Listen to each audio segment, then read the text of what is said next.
All right.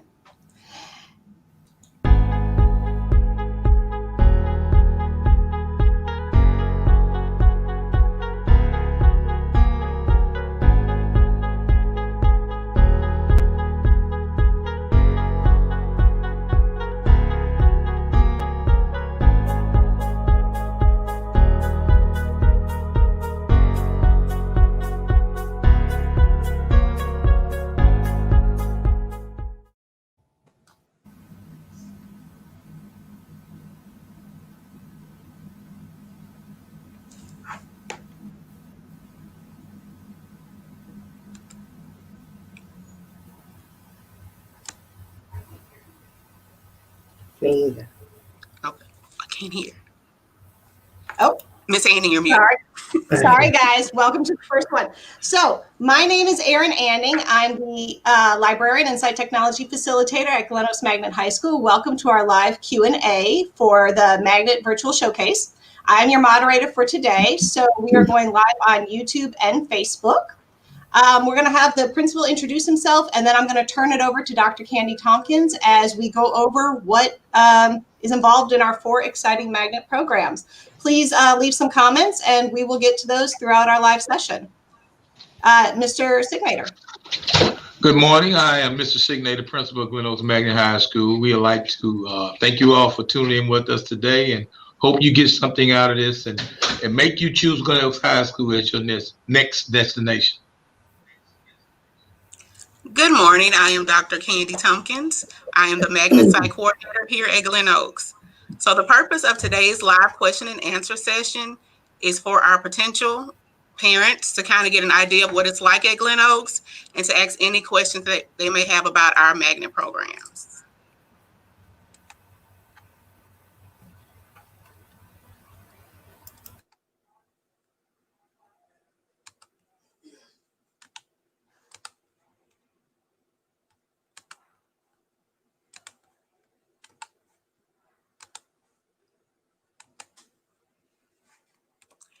All right, so our expectations for our magnet students is that when they graduate, they'll be prepared to enter either college or the workforce.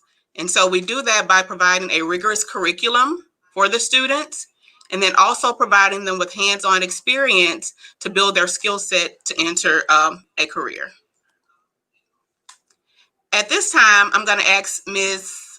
Holmes to introduce herself and give us a little background about her class. Good morning, everyone. Future Panther Nation. My name is Danette Holmes. I am the RN coordinator here at the wonderful Glen Oaks Medical Magnet High School.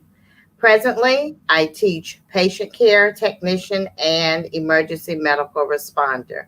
A little background is I am a registered nurse. I've been nursing for almost 30 years, and I'm bringing my experience into what it is that I'm teaching with these students. My goal for my students are to make sure that they reach their optimal potential and that they learn the most that they can in the prospective fields that they choose. I teach, like I said, patient care technician, which is like a certified nursing assistant, with the students also learning how to read EKG monitors and phlebotomy, drawing blood. I also teach emergency medical responder, where they learn how to be first responders. Each of my students will receive certifications as PCT and EMR, and they also receive certifications for CPR. So I look forward to having all incoming students. Glen Oaks Medical Magnet High School is the place to be. Thank you, Ms. Holmes. So our medical magnet program is considered our academic magnet. And what that means is students have to meet certain eligibility requirements. Those requirements are a 2.5 GPA for the last 4 consecutive semesters. They must score basic or above in English and math on a standardized exam such as LEAP or an equivalent exam. As Ms. Holmes stated, her students earn certifications in CPR, emergency medical responder. Prior to this year, we had CNA, but due to COVID, we had to offer patient care technician. Our students within our medical magnet are able to start earning credit for college during their freshman year.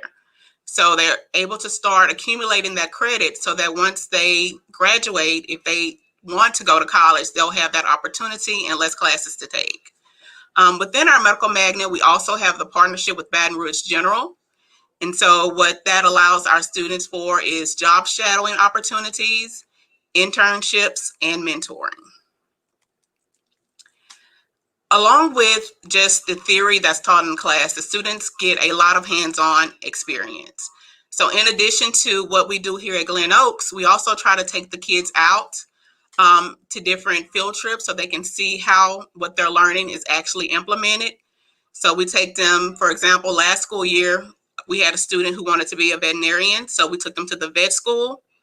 They were able to tour the facility, meet the faculty, and learn the different eligibility requirements. Our Center of Excellence, we have 3 programs. We have health sciences, sports medicine, and radio broadcasting. So there is not any eligibility requirements to get into the program, so it's open enrollment. However, once students get into the program, they must maintain a 2.5 GPA. So we have our online radio station. It's GO Radio 66.5. And it can be found by going to Live 365 or just Googling GO Radio. I'm going to let Mr. Augustus speak. He's going to give a little background about himself. He is new to Glen Oaks. We are excited to have him, and he'll kind of tell us a little bit about his course. Greetings, ladies and gentlemen. My name is Adrian Augustus, and I'm the new radio broadcasting instructor here at Glen Oaks Magnet High School. My education background consists of an associate's in entertainment technology from Baton Rouge Community College and a bachelor's in mass communication from the Southern University, A&M College. My experience includes DJing for over 9 years, and I've owned a mobile DJ entertainment business the last 7 years. My goal for this course and for my scholars is to ensure that they develop their communication skills and that they can effectively apply them in their everyday lives. Scholars will also learn how to create quality audio work using current and evolving technologies while learning the production process in radio. And that includes uploading music, doing taglines, doing different drops and things of that nature. Some of the skills that my students will be learning would be how to extract MP3 audio files. They'll also learn communication skills, basic audio skills, and then we'll also start to get into the actual mixing and the basis of DJing and DJ mixers. We can also learn how to record audio and then how to edit the recorded audio. I'm happy to be here, and I'm happy to serve the Glen Oaks community, and I look forward to working with you and your scholars. Go GO. Thank you, Mr. Augustus. All right, so in addition to all of the things that we have going on in the classroom, we also have some state-of-the-art technology. So some of the things that our students need to learn is not feasible. So for example, we don't have a cadaver lab, but if one of the medical teachers or health science or sports medicine teachers wanted to actually explore the body, they can use our virtual reality software. So they can actually go into the body, take out different organs, dissect them, go inside of the heart, for example, and watch it beat. So these are the type of things that we have at Glen Oaks that help to engage our students, but also gives them some hands-on experience. So in addition to coursework, Glen Oaks is actively involved in our community. Mr. Signator and some teachers went to Lake Charles to deliver some supplies. We've been active in food drives for the community during the pandemic. And then within our magnet program, we also provide blood drives. So the students offer blood drives. And then we also volunteer at the Baton Rouge Clinic. So what we try to do is educate the whole child and not just always focus on the academics. So if you're interested in our programs, you would apply by visiting ebrmagnet.org. The application period will run from October the 5th through December the 2nd. If you're interested in finding out more information about any of our programs, you can visit glenoakshigh.com. That's the school's website.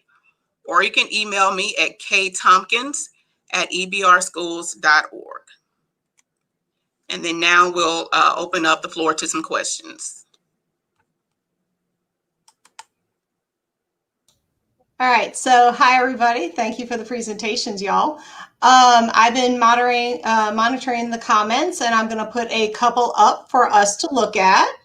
So one of the questions that we're going to show right now. So if anyone would like to respond to this, how does your magnet program equip students for the next level? Okay, so how are you preparing our students for the next level? Would one of the teachers like to answer, or do you want me?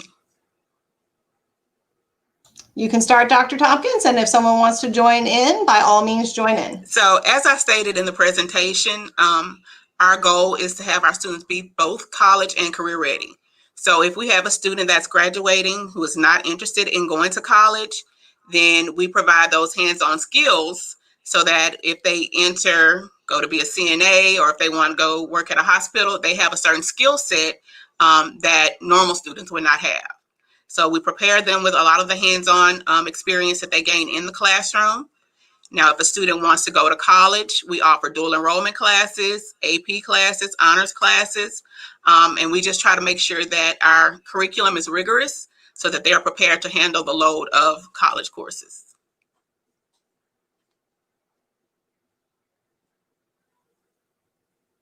I would like to chime in as well on that.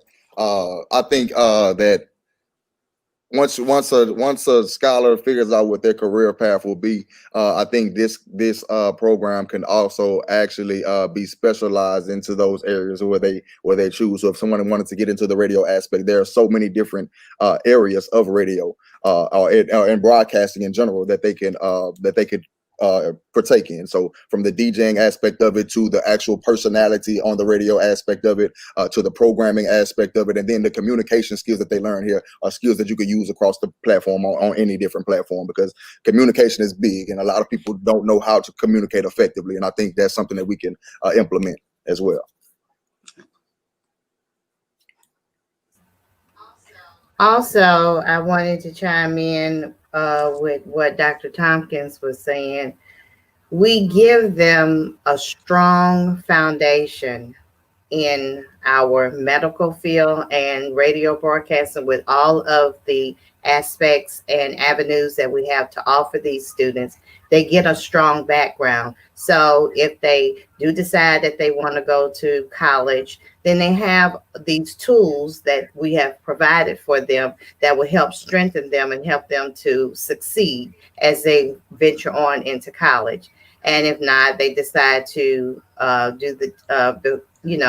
become a patient care tech or CNA. We have foundated them for that as well.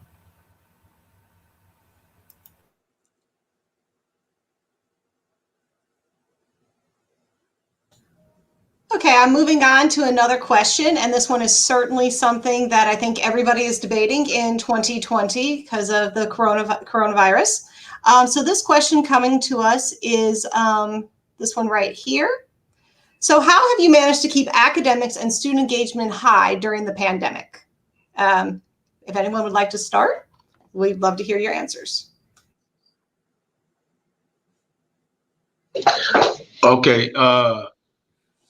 It's hard to manage and keep academic engaged high during the pandemic, but we're doing the best we can because it's new for everyone. So we're trying to use our social media platforms and any platform that students are engaged in, like we're using Facebook, so we can get our message out to let them know that education is still going on and the pandemic is different for everyone, but we can't stop education. We have to continue. In my curriculum, I have adapted virtual platform that is easy for the students to manage. It's pretty much self-explanatory. It does help them, and they are able to do their work at home with that particular platform. And we also have collaborative discussions. I have them do flip grids where they do videos showing different skills that we have learned, or we do ed puzzles where they're able to look at different things and answer questions. So we have incorporated all these different tools to help them to remain engaged and interested in the material.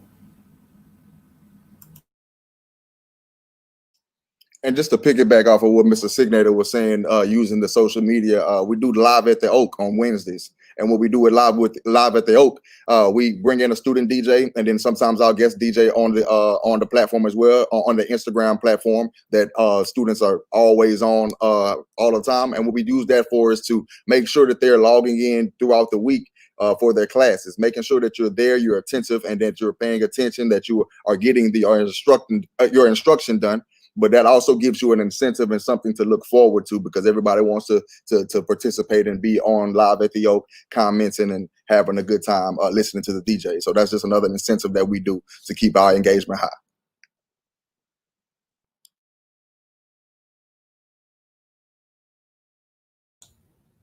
Thank y'all for those answers. We have a question that has been sent to us, and I think Mr. Augustus, you're going to be the one who can probably start this answer, and then perhaps Principal Signator or Dr. Tompkins can join in. But this question is coming to us from YouTube. Let me hide this one, and we're going to go over here. So, do students in radio broadcasting choose a specific area, or do they study all areas? Mr. Augustus, if you want to begin. Sure. Yes, ma'am. We actually cover all areas of the radio broadcasting, and we do that just to make sure, because we never know what path a student may want to take. So we want to make sure that we give them all across all different platforms of the different areas of radio. So that way they may be able to choose later on which area they want to take. And we're also starting the discussion of trying to integrate the TV aspect of it as well, the video aspect, so we can integrate that with the radio aspect as well, because there is different forms of broadcasting. So that should be coming in the near future. Right, I agree with Mr. Augustus. There are some things that are skills that all of the students kind of need to learn as they are building their skill set in radio, but we do want to be able to have specialized things so that they're able to kind of build on what it is that they enjoy to do.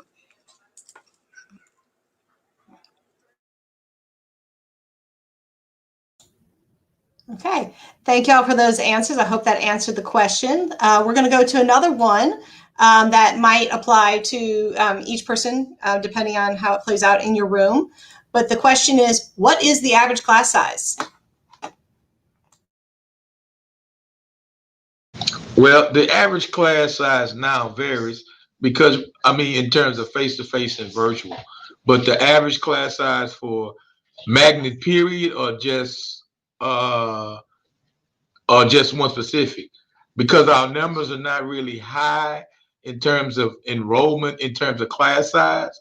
That's why we're trying to make sure we get some students to come on in. But the average class size, let me beat around the bush, we're going to say about 15. Maybe Dr. Thompson can be a little bit more specific than that. Yes, it depends on the class. So keep in mind that we are a school within a school. So we're a traditional school that has a magnet program.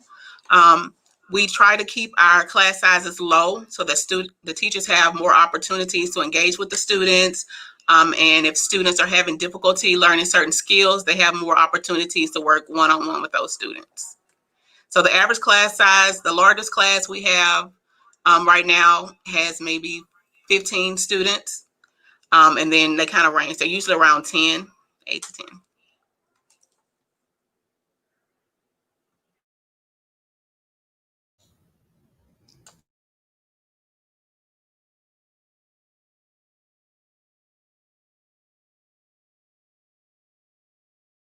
Miss Andy, your mic is muted.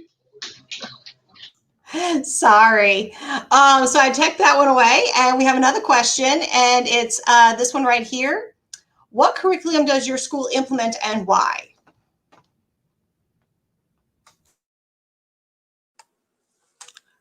For our core classes, the teachers are following the state's curriculum.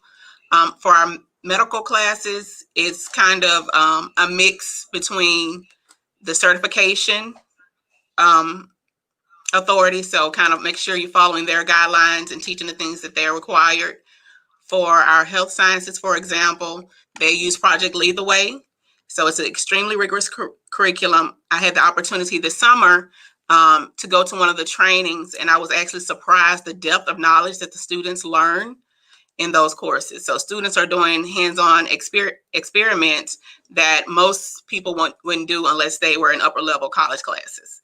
So I think it kind of depends on the classes that we're talking about.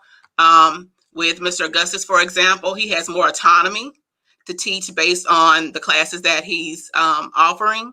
So, you know, whether it's a introductory class where he's just building the skill set, or if he's branching out into more specific curriculum and more specific courses.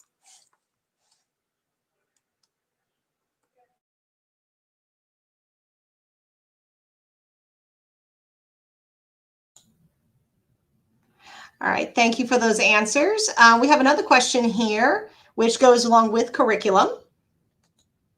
And it's, what kind of emphasis does the school place on college preparation?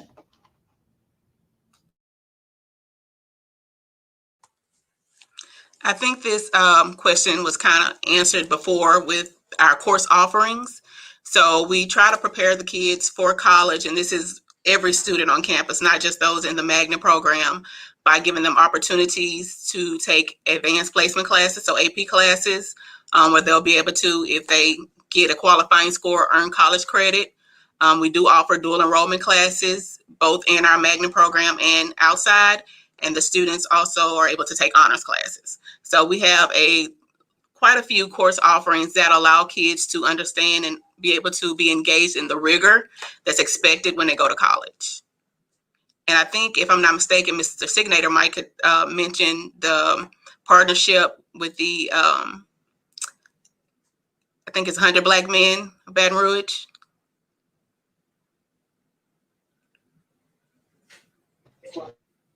Yes, we just formed a partnership with 100 Black Men of Baton Rouge. They're going to assist us in tutoring Black men and Black females in terms of ACT prep. And then also they're going to have a tutoring, mentoring component along with it. So we are in the process of getting that. We already have the partnership developed.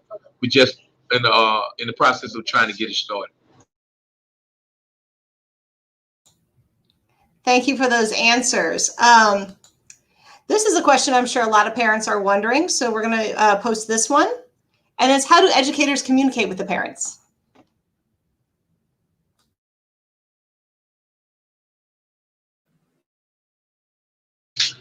Right now, how we communicate with parents is pretty much the same way we try to communicate with kids. You know, Facebook is a little bit version where we older parents we deal with, and Instagram and other things is what with the younger kids. But right now we having mail outs. We have a brand new website we just created, gomhs.com,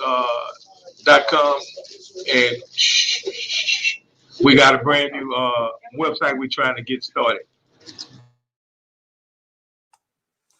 Right. So I think the teachers use a variety of forms, as Mr. Signator did. The school uses Remind a lot, so we can push information out to the teachers, our social media platforms. Also, the teachers themselves, when it comes to students maybe not performing as they should, you know, we'll reach out and make parental contact to make the parents aware of the student scores. And then in my role as a magnet coordinator, one of my jobs is to retain the students. So I have to monitor their grades and I counsel with the students, but I also have to have conferences with the parents when needed.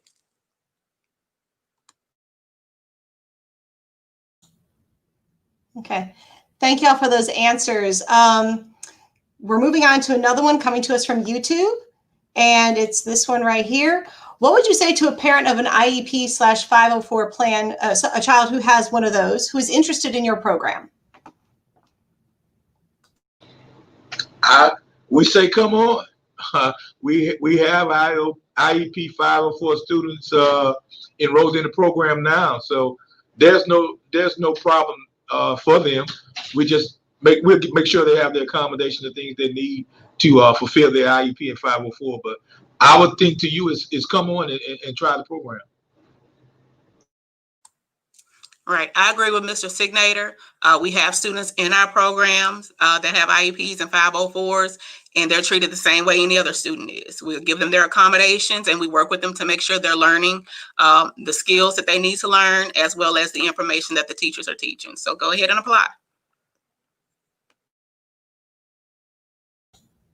All right.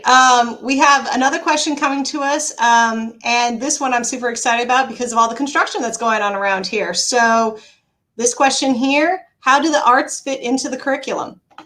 Well, we're in the process. We have a brand new state-of-the-art auditorium. We're finna get a brand new auxiliary gym, field house. We're trying to incorporate the arts with our radio broadcasting program.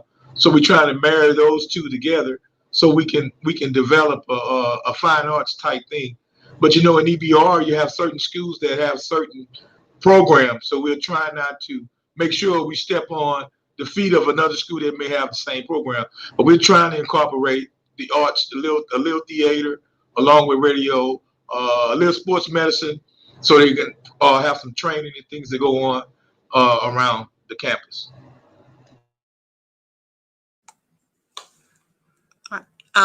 He mentioned our radio broadcasting is kind of the arts within itself, but we also try to incorporate the arts into our medical classes.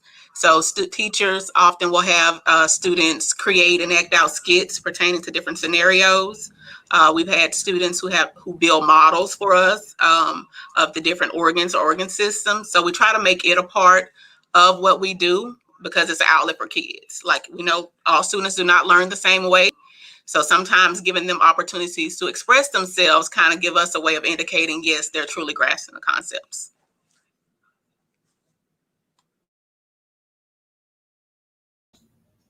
All right. Thank you for those answers. I am super excited to see all that stuff that's coming down with the construction. Looking at time, we only have about 2.5 minutes. This was scheduled for a 30-minute session. And the question that I think I'm going to end on is, I think, one that kind of sums everything up. I'd love to hear y'all's answers. And of course, anybody out there who continues to have a question, by all means, we can continue later on Facebook or something of that nature, or, of course, communicate with Dr. Tompkins and stuff. Please remember that the magnet application period starts on October 5th. But the last question for what will probably take us to the end is this one right here. With a parent who's on the fence, why should they select this school as their final choice? So why should this be a final choice? Well, if they want a great education and they want a family atmosphere and they want a new experience, Glen Oaks will be their final choice. And also, if you live within Glen Oaks, we're trying to receive our kids back that live in Glen Oaks, because there's too many kids that live walking distance from the school that goes to other schools. So we want to let you know that we afford you the same opportunity that you're going to get instead of going 30, 40 minutes across town, and maybe you can look out your back door and see Glen Oaks High School. We want kids of Glen Oaks to come back to Glen Oaks. So if you're on the fence and you live in Glen Oaks, then look across the fence and see Glen Oaks, and you'll come. But we're trying to build a program, and we need strong young individuals to help us build.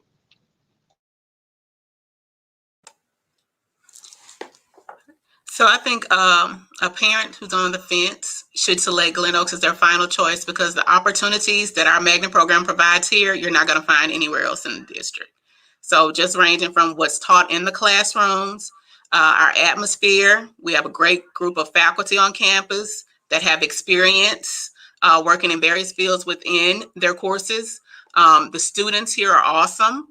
And I just don't think that they could find what they can find here at any other school. And so to piggyback off of Dr. Tompkins, Glen Oaks just provides that personal touch, that added special dedication, perseverance, the caring, the compassion, the home atmosphere, just that personal touch that the students and the family members are looking for.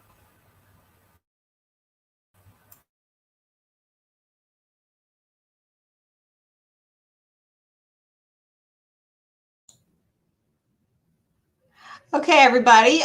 This has been we're hitting at the end of our time period. So for everybody out there, if you want to look at the banner one more time, that's down there. We do have 4 magnet programs, Center of Excellence / magnet programs at Glen Oaks. We have medical, sports medicine, health sciences, radio broadcasting. We are super excited that the magnet application period is about to open. It'll be October 5th through December 2nd. By all means, we hope if you're on the fence that we will become, your final choice.